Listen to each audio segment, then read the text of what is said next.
कहां छिपे हैं अतीक के बमबाज? उन्हें धरती निगल गई या फिर आसमान खा गया? ये कुछ सवाल हैं जिन्होंने यूपी पुलिस और एसटीएफ की नाक में दम कर रखा है। पुलिस को जहां से भी टिप मिलती है पुलिस रवाना हो जाती है, लेकिन अब तक पुलिस प्रयागराज कांड के मुख्य आरोपी को नहीं पकड़ पाई। ये ठीक वैसा ही है जैसा पुलिस मुख्तार के बेटे अब्बास अंसारी को पकड़ने के लिए खाक छान रही थी, लेकिन पकड़ नहीं पाई थी और वो खुद ही कोर्ट में पेश हो गया था। इस बार भी कुछ ऐसा ही है, क्योंकि इस हत्याकांड से पहले इसकी ठोस प्लानिंग की गई थी और हर पहलू पर बारीकी से काम किया गया था। लेकिन पुलिस के अतीक के बेटों की कुछ अनकही कहानियां साझा की हैं। क्या है वो किस्से, बताऊंगा आपको इस रिपोर्ट में। नमस्कार, एनएमएफ न्यूज देख रहे हैं आप, मैं हूं आपके साथ अभिषेक पुंडीर।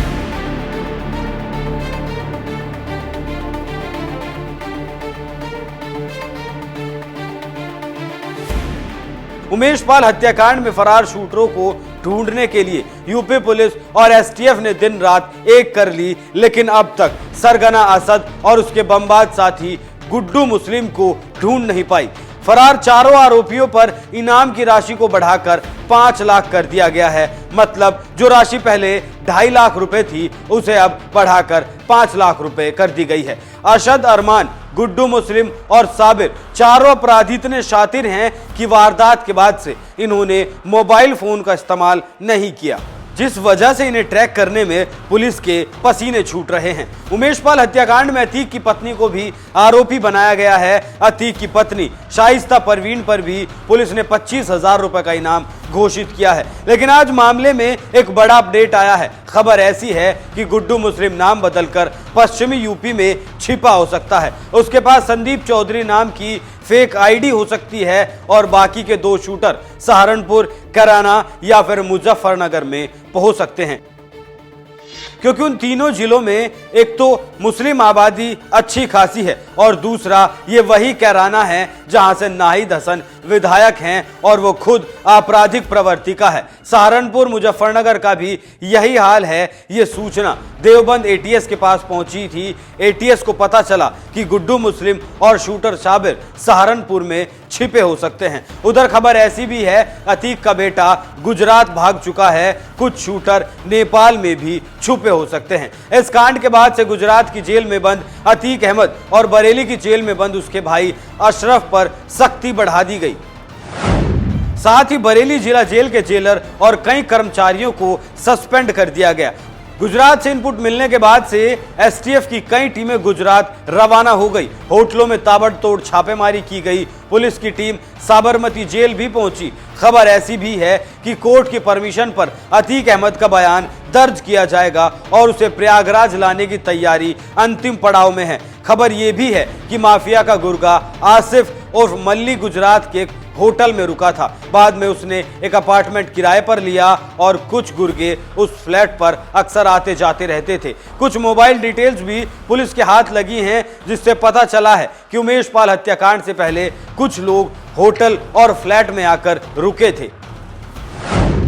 कुछ मोबाइल लोकेशन भी एसटीएफ के हाथ लगी हैं, जिनके आधार पर पुलिस अपनी जांच को दिशा देने में लगी है। पिछले करीब 24 घंटे में एसटीएफ ने गुजरात के 4 होटलों और 2 फ्लैटों में छापेमारी की। हालांकि अभी भी पुलिस के हाथ खाली हैं, लेकिन जांच में बरेली जेल से भी एक खुफिया जानकारी हाथ लगी है। बरेली जेल के डीआईजी की जेल से पता चला है कि करीब 30 लोग अतीक के भाई से मिलने के लिए बार बार जेल में आते थे, वो भी बगैर किसी लिखित कार्रवाई के। कई बार ये लोग फर्जी पहचान पत्र दिखाकर अंदर जाते थे और इन लोगों की जेल में तमाम बार फर्जी तरीके से मुलाकात भी करवाई गई। अतीक के भाई अशरफ का दरबार जेल में ही सजा करता था और उसका साथ देते थे जेल के कर्मचारी। जेल के कर्मचारी इसके इशारे पर नाचते थे और अशरफ के गुर्गे जेल में आते थे और उन्हें एकांत माहौल दे दिया जाता था।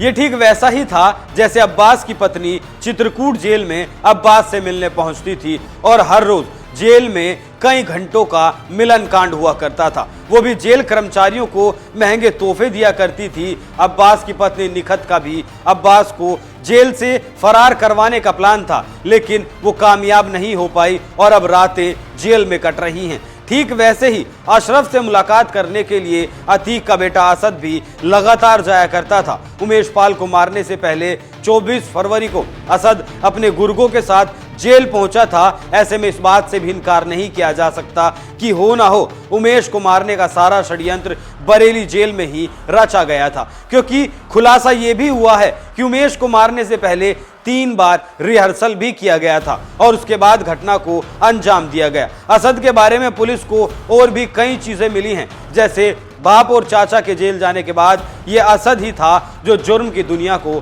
संभाल रहा था। वो सोशल मीडिया पर भी खासा एक्टिव रहा करता था और वो जो पोस्ट डालता था उसमें भी उसकी दबंगई की बानगी झलकती थी। उसका एक पोस्ट भी सामने आया है जिसमें उसने लिखा है, आदतें बुरी नहीं बस शौक है।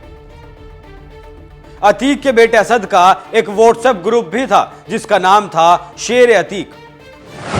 असद के साथ साथ जो 2 नाबालिग बेटे फिलहाल लापता बताए जा रहे हैं वो भी इंस्टाग्राम पर काफी एक्टिव रहते थे। असद खुद को छोटे सांसद जी कहलाना पसंद करता था। कुछ साल पहले उसने एक फोटो शेयर करते हुए लिखा था, हमारी आंखें ही काफी हैं तेरी धड़कन बढ़ाने के लिए।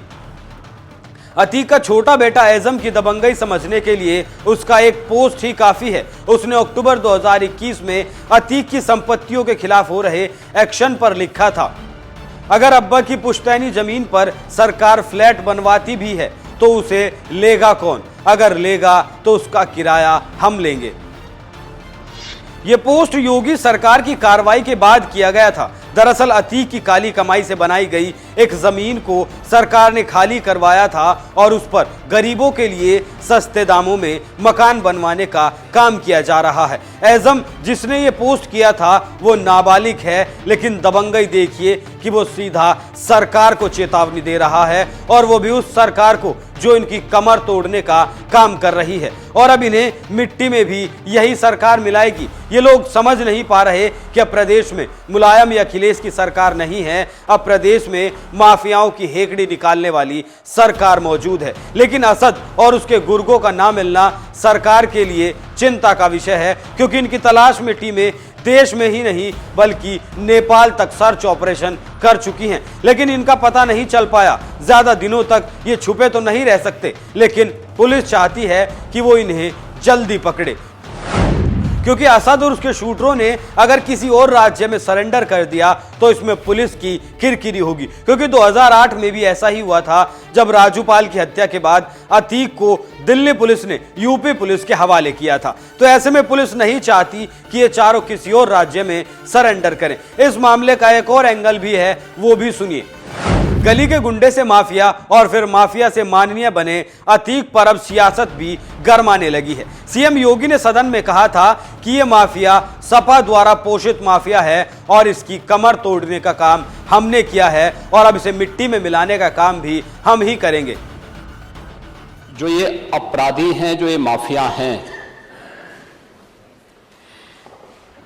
आखिर ये पाले किसके द्वारा गए हैं?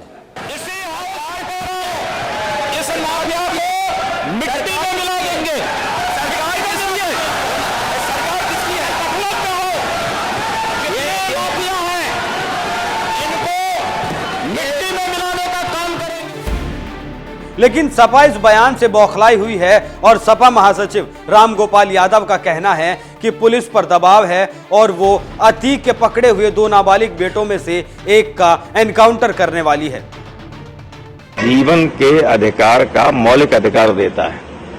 किसी के जीवन को आप ले नहीं सकते विधि सम्मत तरीके के अलावा, और कोई रास्ता नहीं। सीधे पुलिस से एनकाउंटर हो, कोई मारा जा सकता है, लेकिन पुलिस पकड़ ले उसके बाद एनकाउंटर करे, ये तो दंडनीय अपराध है। आज नहीं तो कल जब कोई दूसरी व्यवस्था बनेगी तो ये जो फर्जी एनकाउंटर करने वाले लोग हैं, नेता सब बच जाते हैं, अधिकारी फंसते हैं। इन पे हत्या का मुकदमा कायम होगा, ये पहले भी हुए, एक बार नहीं दर्जनों बार हुए। जांच में कोई तो है, अतीक की पत्नी कह चुकी है और उसने लिख के दिया, हाई कोर्ट गई कि मेरे 2 बच्चों को पुलिस पकड़ लेगी, एनकाउंटर कर सकती है। समाजवादी पार्टी के तमाम दिग्गज नेता योगी सरकार पर सवाल उठा रहे हैं, लेकिन ये नहीं बताते कि इस माफिया से यादव परिवार के रिश्ते कैसे हुआ करते थे। नहीं बताते कि यादव परिवार अतीक के कुत्तों के साथ भी फोटो खिंचवाया करते थे, तो ऐसे में दर्द होना लाजमी है। जब रिश्ते घनिष्ठ हों और घनिष्ठ को मिट्टी में मिलाने का काम हो रहा हो तो दिल में दर्द होना लाजमी है। वैसे आप इस खबर पर क्या राय रखते हैं, हमें कमेंट करके जरूर बताएं। नमस्कार।